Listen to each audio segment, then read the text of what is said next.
que vous allez bien. Je suis ravie de vous retrouver aujourd'hui dans une nouvelle vidéo qui m'a été proposée par l'une de mes abonnées qui se reconnaîtra. D'ailleurs, si vous avez d'autres idées, n'hésitez pas à me les suggérer en commentaire, je regarderai tout ça avec beaucoup d'attention.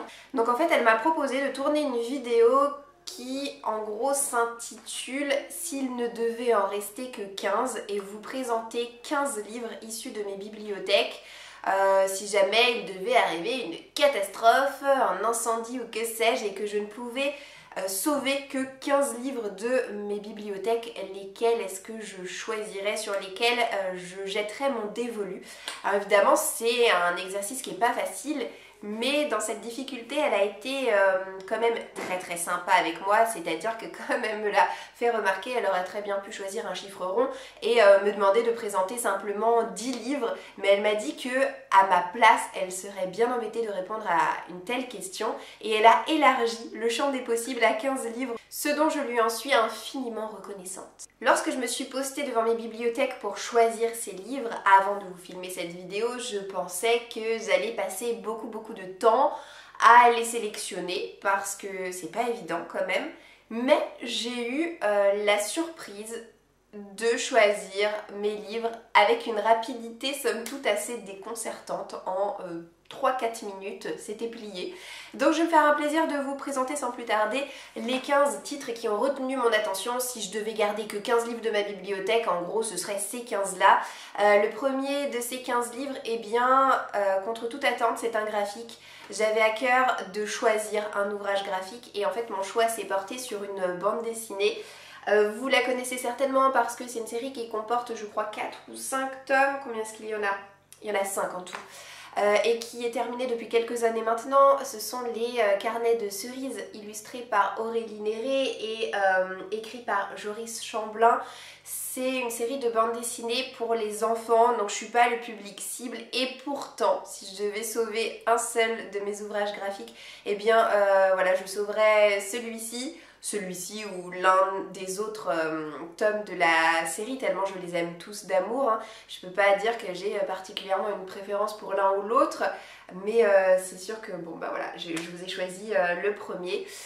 J'aime énormément le dessin hyper délicat, hyper inspirant de cette série de bandes dessinées. J'aime énormément l'écriture aussi qui est extrêmement touchante, extrêmement émouvante. C'est une série de bandes dessinées qui m'a fait verser des larmes à n'en plus finir.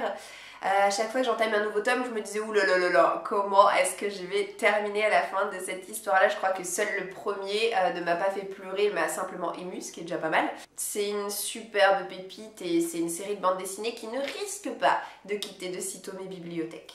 Alors vous allez pouvoir vous apercevoir très vite que dans cette sélection de 15 livres, j'ai choisi des livres qui possèdent des genres littéraires très différents les uns des autres.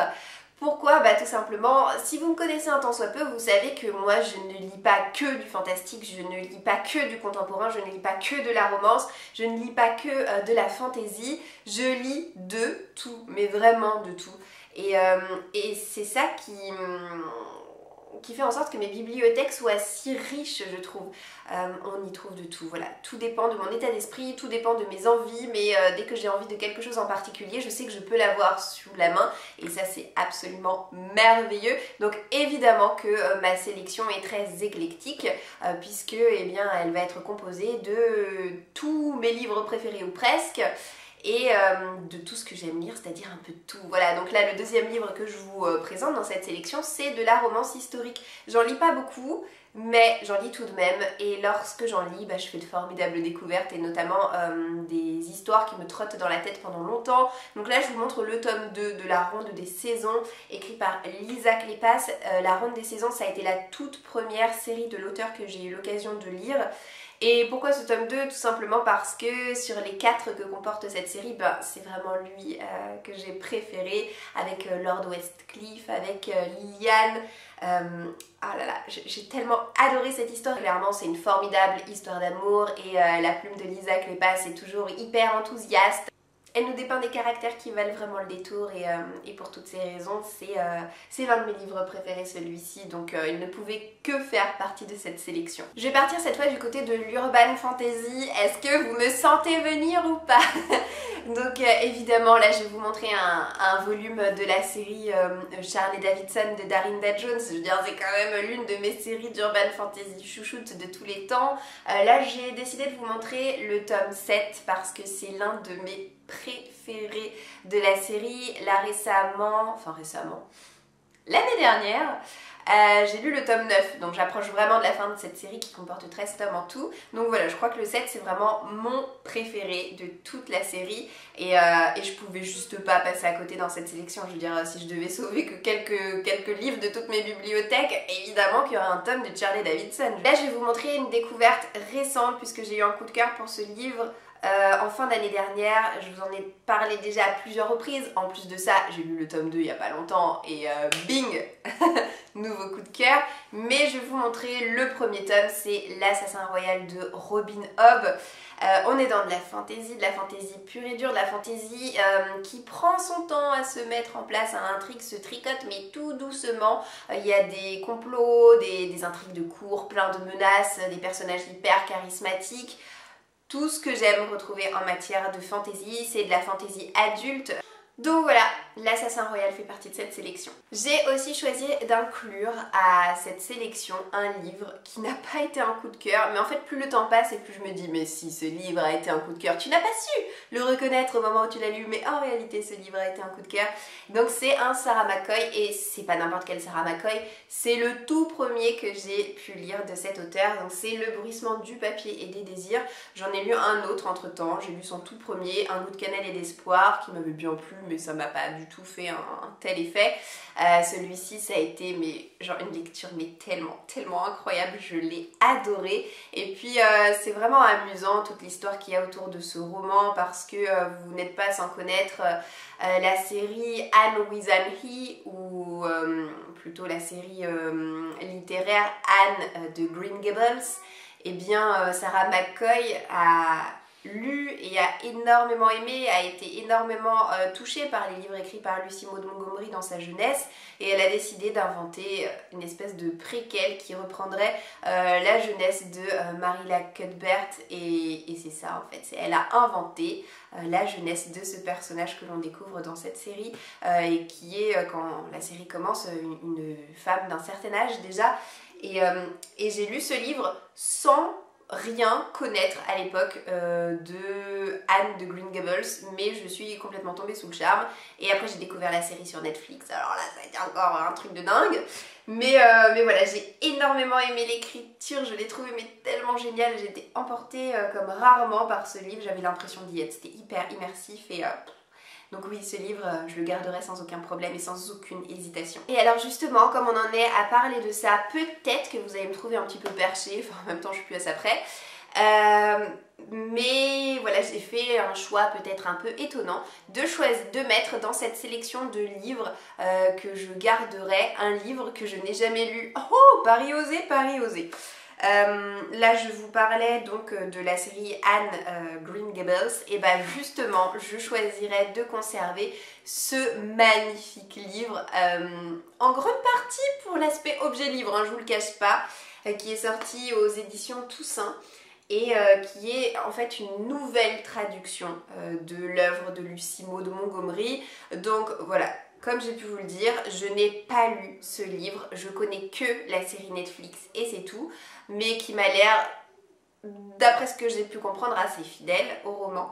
Et ce livre, mais c'est évident que je vais le lire, je sais pas quand, ce sera cette année c'est sûr, peut-être à l'automne, je sais pas encore trop. Mais en tout cas je le lirai et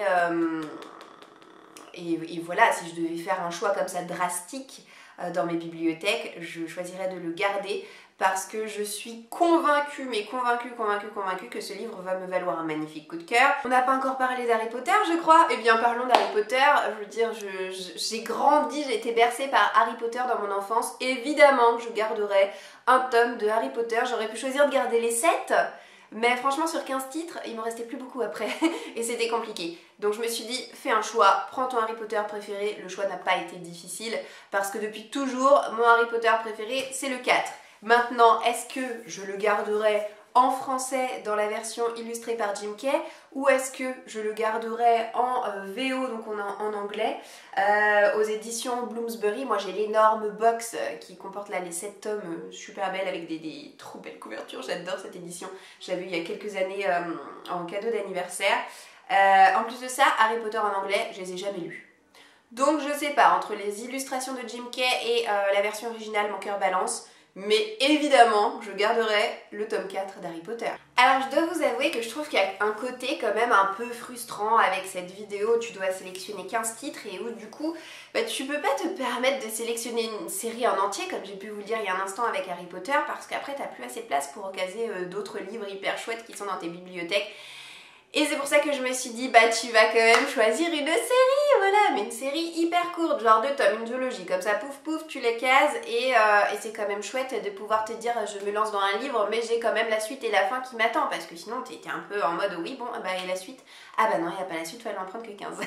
Donc, j'ai décidé d'intégrer à cette sélection la duologie Six of Crows, que j'aimais absolument adorer, je crois qu'elle m'avait valu un double coup de cœur, j'ai un petit doute pour le tome 2, en tout cas, le tome 1, c'est sûr que c'était un coup de cœur, et le tome 2 était absolument génial. Donc c'est de Laïs Bardugo, je ne sais même pas pourquoi je regarde, je veux dire je le sais. C'est écrit par Laïs Bardugo, sorti aux éditions Milan. Ça n'a rien à voir avec sa trilogie Grisha, je vous ai parlé de Grisha il n'y a pas longtemps, je vous avais dit ouais Grisha, voilà c'était un peu... J'ai été déçue par Grisha. Par contre, je regarderai la série sur Netflix avec beaucoup de plaisir et de curiosité. Donc si vous ne deviez choisir qu'une série à découvrir de cet auteur, mais choisissez Six of Crows, je veux dire la question ne se pose pas, choisissez Six of Crows. Dans cette sélection, j'ai décidé d'inclure un petit peu d'amour tout de même, parce que sinon dans ce monde de brut, qu'allons-nous devenir? Alors la romance, c'est pas trop ce que je lis de manière générale. J'ai pas mal de livres de romances contemporaines dans mes bibliothèques, pour la plupart je les ai déjà tous lus, mais c'est vrai que j'en achète de moins en moins parce que c'est pas mon genre littéraire de prédilection, mais de temps à autre, un peu comme pour la romance historique, j'aime bien entrecouper mes lectures de ce genre-là pour me changer les idées et pour me déconnecter le cerveau. Voilà. Alors si je devais choisir qu'un livre de romance, et ça a été compliqué pour moi parce que déjà il a fallu que je choisisse entre Colleen Hoover et entre Brittany Cherry. J'ai choisi Colleen Hoover et j'ai choisi November 9. J'ai eu des coups de cœur pour pas mal de ses livres, pas tous mais pas mal, et il a fallu que je fasse là aussi un petit choix, donc j'ai choisi November 9.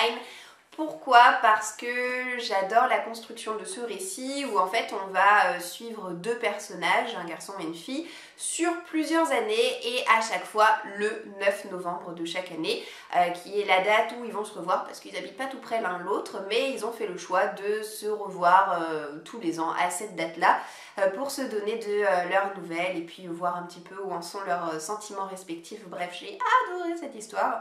Et voilà, j'ai décidé de jeter mon dévolu sur ce livre-là. J'ai aussi décidé d'inclure à cette sélection le premier tome de la série Meg Corbin. On est dans de l'urban fantasy, c'est écrit par Anne Bishop. C'est une série que j'aimerais désespérément pouvoir relire, ce sera pas cette année. Et j'ai eu un beau coup de cœur pour ce premier tome parce que je trouve que c'est un livre qui révolutionne bien le genre de l'urban fantasy. C'était totalement inédit pour moi comme lecture. J'ai trouvé que ça sortait de l'ordinaire et ça c'était super chouette, c'est très très bien écrit. Et les personnages là aussi sont extrêmement marquants et attachants et on a toujours envie d'en savoir plus, c'est un vrai petit page turner. Donc j'avais envie de garder ce livre comme ça à mes côtés. En matière de romans historiques, moi j'aime beaucoup tous les livres qui se déroulent sur la période de la ségrégation. C'est une période qui m'intéresse énormément, tout ce qui a été esclavagisme, etc. Et c'est pour cette raison que j'ai choisi La colline aux esclaves qui m'a valu un coup de cœur il y a peut-être 3 ans de ça lorsque je l'ai découvert. Là aussi c'est très très bien écrit, ça prend franchement aux tripes. Et hors de question que je me sépare de ce livre-là. Je repars du côté de la fantasy avec cette fois le premier tome de la trilogie Shades of Magic de V.E. Schwab. Ça a été mon tout premier V.E. Schwab. Alors j'ai pas aimé tout ce qu'elle a écrit, mais en tout cas cette trilogie je l'ai adorée. Elle est très sombre. Elle peut faire penser un petit peu à l'ambiance qui se déroule dans Six of Crows. Vous voyez, quelque chose de très mature, assez parfois un peu glauque, très sombre, avec beaucoup de magie, beaucoup de choses comme ça. Et j'ai été mais complètement conquise par cette lecture. C'est une trilogie que j'ai adorée. Alors évidemment là aussi il fallait que je fasse un choix, est-ce que j'allais choisir le premier tome, le tome 2 ou le tome 3, et je me suis dit non, il faut quand même que je choisisse le tome 1, je sais pas si c'est le meilleur parce que ça fait un petit moment maintenant que j'ai fini de lire les 3 tomes, mais voilà, le premier tome pour l'aspect quand même introductif de l'univers, des personnages, etc. valait énormément le détour et c'est pour ça qu'il m'accompagne. Et puis la couverture, s'il vous plaît, la couverture. Et ben on arrive déjà au bout de cette sélection, il me reste plus que 2 livres à vous montrer. Alors l'avant-dernier livre, il vous étonnera pas, je pense que peut-être vous vous dites mais pourquoi est-ce qu'elle l'a pas cité plus tôt? Tout simplement parce que j'ai pris les bouquins par comme il venait, hein, pas du tout par ordre de préférence ou quoi que ce soit, mais évidemment que je garderai avec moi, si je devais choisir que 15 livres et me débarrasser de tous mes autres livres, le tome 1 de La Passe Miroir de Christelle Dabos, sorti aux éditions Gallimard. Mais quelle claque ce livre, quelle claque lorsque je l'ai découvert pour la première fois. En fait, j'ai eu le même ressenti, les mêmes émotions qu'en ouvrant pour la toute première fois Harry Potter lorsque j'étais enfant. C'est l'inconnu total, l'envie d'en savoir toujours plus, une admiration béate face à l'écriture de l'auteur et son style absolument incomparable avec un vocabulaire vraiment très recherché. Et puis des personnages qui sortent totalement de l'ordinaire, totalement de ce qu'on a l'habitude de découvrir.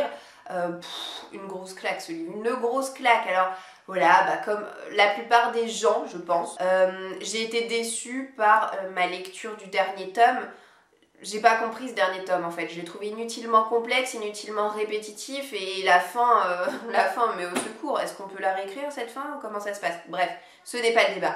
Mais le premier tome c'était dingue. Et puis finalement le dernier livre qu'il me reste à vous montrer, c'est un livre qui, comme La Colline aux esclaves, est un livre historique. Ça a été un beau coup de cœur pour moi il y a 2 ans je crois, c'est No Home de Yaa Gyasi. Pourquoi est-ce que je garderai ce livre spécifiquement? C'est parce que je suis admirative de la construction de cet ouvrage qui se présente un petit peu comme un arbre, donc une arborescence, où on remonte bien, du plus loin pour revenir à une époque qui est contemporaine à la nôtre. On découvre en fait 2 sœurs africaines qui vont avoir un destin très différent l'une de l'autre. L'une va vivre en tant qu'esclave et l'autre en tant que femme libre, et puis on va suivre à chacune leurs descendants en se rapprochant, comme j'ai pu vous le dire, de nos jours. Et à chaque fois c'est un chapitre par descendant et pas un chapitre qui retrace la vie entière du personnage, de sa naissance à sa mort. Non, ça va plus être une période, une tranche de vie. Et c'était un récit du coup très dynamique de ce point de vue là, vous voyez. Et ouais, carton plein pour No Home, une très jolie couverture. Ce livre là, pareil, il resterait avec moi si jamais je devrais véritablement choisir que 15 livres dans ma bibliothèque et me débarrasser des autres. Et voilà, cette vidéo est maintenant terminée. J'ai pris grand plaisir à la filmer, à faire ma petite sélection et à vous la présenter comme ça par la suite. Je vous souhaite en tout cas de passer une très bonne journée et de prendre bien soin de vous. Je vous dis à très bientôt dans une prochaine vidéo. Ciao, ciao!